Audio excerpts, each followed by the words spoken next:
Bismillahirrahmanirrahim. Assalamualaikum warahmatullahi wabarakatuh. Nama saya Muhammad Haris bin Ibrahimi. Hari ini saya akan membentangkan berkaitan dua tokoh yang telah memartabatkan bahasa Melayu, iaitu tokoh yang pertama ialah R.O. Winstead dan tokoh yang kedua ialah O.T. Lucet.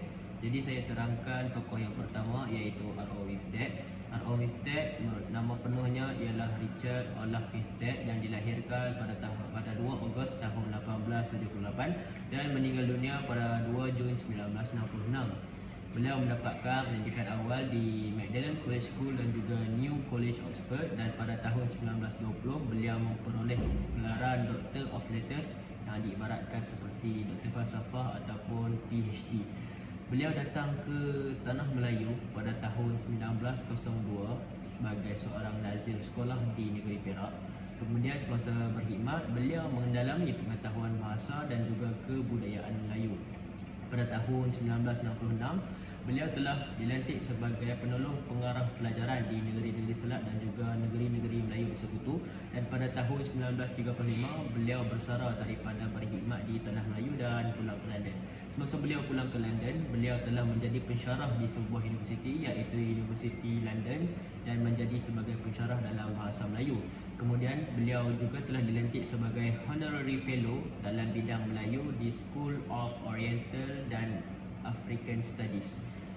Beliau bersara daripada berkhidmat dalam pendidikan aktif pada tahun 1946. Beliau merupakan seorang pegawai yang benar-benar berusaha untuk memartabatkan bahasa Melayu, di mana beliau telah menghasilkan dua buah kamus yang dianggap sempurna oleh para sarjana, iaitu Practical Modern Malay English Dictionary yang dihasilkan pada tahun 1952 dan juga An Unabridged English Malay yang dihasilkan pada tahun 1958. Selain itu, beliau turut menghasilkan kamus berjudul Dictionary of Curriculum Malay, dan beliau juga turut menyusun tata bahasa Melayu berdasarkan dua buah buku, iaitu Hikayat Abdullah dan juga Sejarah Melayu, di mana beliau berjaya menghasilkan sebuah buku tata bahasanya tersendiri yang bertajuk Malay Grammar yang diterbitkan pada tahun 1914. Dan dalam bidang kesusasteraan pula, beliau telah menghasilkan A History of a Classical Malay Literature yang telah disunting daripada Hikayat Bayang Budiman, Nisa Melayu, Hikayat Anggun Cik Tunggal, dan antara karya-karya popular hasil daripada suntingan beliau ialah A Simple Malay Reader, A Cultural History dan juga History of Perak. Sumbangan beliau dalam pendidikan ialah semasa beliau menjadi penolong pengarah pelajaran di negeri-negeri Selat dan negeri-negeri Melayu bersekutu, beliau ditugaskan meneliti tentang pendidikan vernakular dan laporan perkembangan pendidikan Melayu. Setelah meninjau perkembangan bahasa dan perusahaan di Pulau Jawa dan Filipina, beliau menghasilkan laporan yang mana mengemukakan tentang sekolah yang menumpukan bidang pertanian, bidang pertukangan, pentadbiran dan juga pemusatan maktab perguruan. Dan bertitik tolak daripada laporan inilah Maktab Perguruan Sultan Idris yang kini dikenali sebagai Universiti Pendidikan Sultan Idris ditubuhkan di Tanah Melayu pada tahun 1922, dan pelibatan beliau telah mendorong beliau menghasilkan dua buah buku yang berkaitan dengan pendidikan, iaitu Education in Malay yang diterbitkan pada tahun 1923 dan juga The Educational System in Malay yang diterbitkan pada tahun 1931. Tokoh kedua pula ialah O.T. Lucet. Nama penuh ialah Oman Cedera Lucet. Beliau dilahirkan di Surrey, England pada 16 November 1988. Beliau merupakan seorang yang berketurunan Jerman. Sebaik saja beliau menamatkan pengajiannya di Eastbourne College di University of London, beliau ditugaskan sebagai seorang guru di Sekolah Menengah Tinggi Melaka pada tahun 1912, dan pada tahun 1914 beliau dilantik menjadi pengetua di Maktab Latihan Melayu Melaka, dan pada tahun 1923 beliau dilantik menjadi penolong pengarah pelajaran di samping memegang jawatan pengetua di Sekolah Menengah Tinggi Melaka pada tahun 1972. Minat beliau dalam bahasa Melayu dan juga kemelayuan mula bercambah sejak beliau melihat persembahan daripada pahlawan-pahlawan Melayu.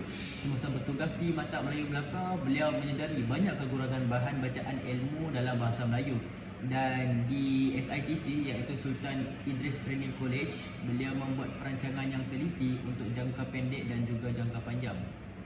Melalui pejabat karang mengarang, beliau berjaya membantu menerbitkan buku-buku untuk sekolah Melayu khususnya serta masyarakat Melayu amnya. Sebagai pengetua Sultan Idris Training College dan anggota pejabat karang mengarang, beliau sentiasa menggalakkan guru dan golongan penulis agar menghasilkan karya dalam bahasa Melayu. Dan beliau juga turut terlibat dalam usaha menghasilkan karya, sama ada karya itu karya asli ataupun karya itu ialah karya hasil terjemahan. Dan antara buku yang dihasilkan oleh Oti Dusek ialah Kitab Pelita Mengarang yang diterbitkan pada tahun 1923 yang ditulis bersama dengan Muhammad Hashim Haji Taib.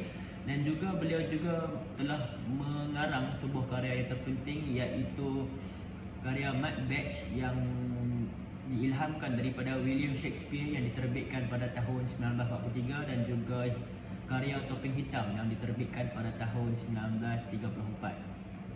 Karya tersebut diterjemah oleh Oti Dusek dengan kerjasama Muhammad Said Haji Hussein.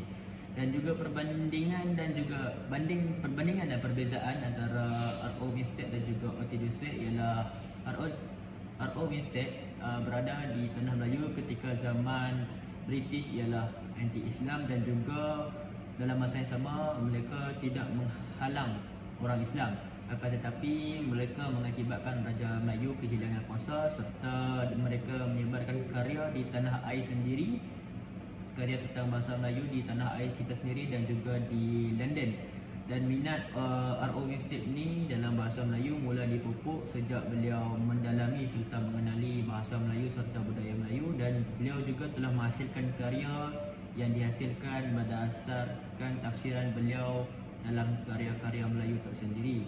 Manakala Oti Dusek pula ialah seorang yang meminati bahasa Melayu selepas melihat persembahan daripada pahlawan Melayu, dan beliau hanya mengembangkan karya bahasa Melayu di dalam tanah Melayu sendiri, di mana beliau telah pun meminta guru-guru dan juga orang-orang awam untuk melakukan karya-karya Melayu supaya bahan bacaan bahasa Melayu dapat dikembangkan. Dan beliau juga telah menubuhkan pejabat karang mengarang di mana ia masih beroperasi sehingga ke hari ini, dan juga beliau telah berjaya memupuk untuk menghasilkan karya bahasa Melayu dalam kalangan pengajar dan juga orang awam yang penting sehingga ke hari ini. Jadi sekian saja daripada saya. Pergi ke kedai membeli soya, soya dibeli untuk terkasih. Ini sahaja dari saya. Sekian, terima kasih. Assalamualaikum warahmatullahi wabarakatuh.